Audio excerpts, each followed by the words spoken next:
Hello दोस्तों, दीपक classes पर आप लोगों का फिर से स्वागत है। दोस्तों आज जो है कल आप लोगों को संपूर्ण यानी कह सकते हैं प्रमुख हिंदी व्याकरण की प्रमुख विषय सूची लिखा दिया गया था, जिसमें से पहला चैप्टर था वर्ण परिचय। यहाँ देख सकते हैं कि वर्ण परिचय। आज हम लोग देखेंगे वर्ण परिचय में मतलब क्या क्या है, उसका वर्ण का परिभाषा देखेंगे और वर्ण के प्रकार देखेंगे और उन वर्णों के कहाँ कहाँ मतलब कैसे यूज होता है। तो सबसे पहले तो देखेंगे वर्ण किसे कहते हैं।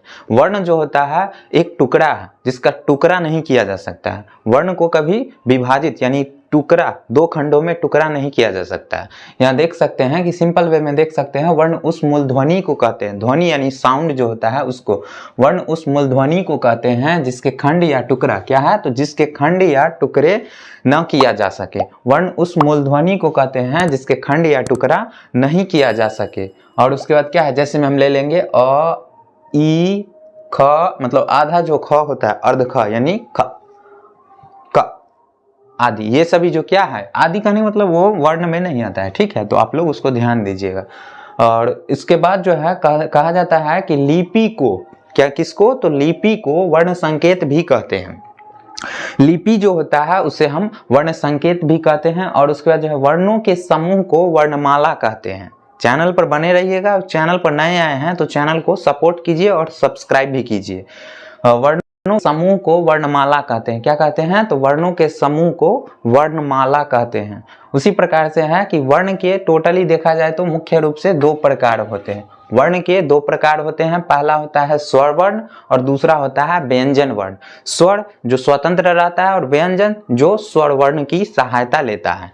तो उसके बारे में जो है नेक्स्ट वीडियो में लाऊंगा। पहले तो इसको हम कंप्लीट कर लेते हैं, उसके बाद जो है नेक्स्ट वीडियो में स्वर वर्ण और व्यंजन वर्ण यानी इसका जो परिभाषा होगा स्वर और व्यंजन का, तो उसको नेक्स्ट वीडियो में लाऊंगा। अभी जो यहाँ पर है उसको आप देख लीजिए स्वर। और इसका जो है स्क्रीनशॉट स्क्रीन को पोस्ट करके मतलब जो होता है पोज करके उसको स्क्रीनशॉट लेकर के आप अपना एक नोट बना लीजिए, अच्छी सी एक नोट बना लीजिए ताकि आप लोगों को याद करने में बेस्ट हो जाए।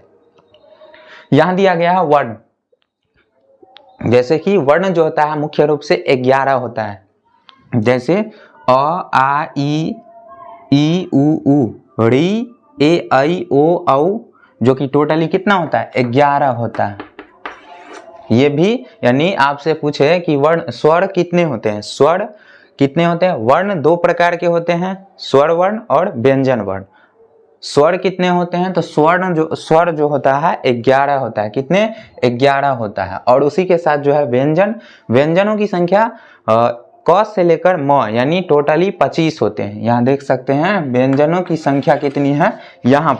यहाँ जो है व्यंजनों की संख्या कितनी है, तो टोटली 25 है। और उसके बाद जो व्यंजन वर्ण में आ जाएगा क्या चीज, क वर्ग, यानी क वर्ग का जितने भी समूह है, क वर्ग का जितने भी समूह है मुख्य रूप से क ख ग घ अंगा, ठीक है, तो उसमें से जितने भी है टोटल 5 है, उसमें एक वर्ग में 5 आते हैं, तो टोटल में 25 यानी क से लेकर के म तक के जितने भी वर्ण हैं उस सभी जो है स्पर्श व्यंजन है। कौन से हैं, तो स्पर्श व्यंजन। और जैसे कि कवर्ग हो गया, चवर्ग हो गया, टवर्ग हो गया, तवर्ग हो गया, पवर्ग हो गया। ये सभी कहने का मतलब क्या है, क वर्ग का यानी कवर्ग कहने का मतलब क्या है, क का पूरा वर्ग, च का पूरा वर्ग, ट का पूरा वर्ग, त का पूरा वर्ग। और उसके बाद जो है प का पूरा एकदम सब जितना भी होंगे, प में जितने भी आते हैं प फ ब भ म, ये सभी क्या है स्पर्श व्यंजन है। आपसे पूछे कि स्पर्श व्यंजन की संख्या कितनी होती है, आप लोग कमेंट करके बताइए कि स्पर्श व्यंजन की संख्या कितनी होती है।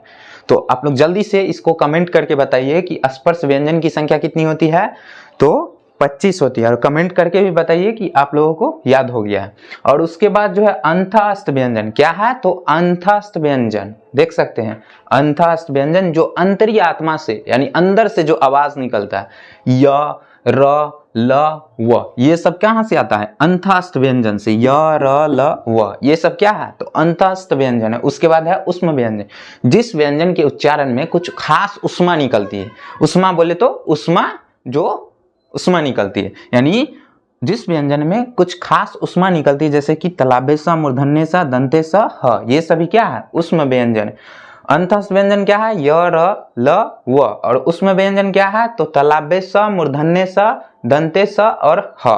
और उसके बाद है संयुक्त व्यंजन। क्या है? तो संयुक्त व्यंजन, जिसमें अक्ष आता है, त्र आता है, ज्ञ आता है और साथ ही साथ स्र आता है। तो यह जो है कुछ मिल करके बनता है, अक्ष, त्र, ज्ञ, स्र, ये जो है संयुक्त रूप से यानी जुड़ करके। संयुक्त कहने का मतलब क्या है? जुड़ना, एक से दूसरे में जुड़ना, इसीलिए इसको संयुक्त व्यंजन कहा जाता है। इसके बारे में भी हम लोग आगे पढ़ेंगे।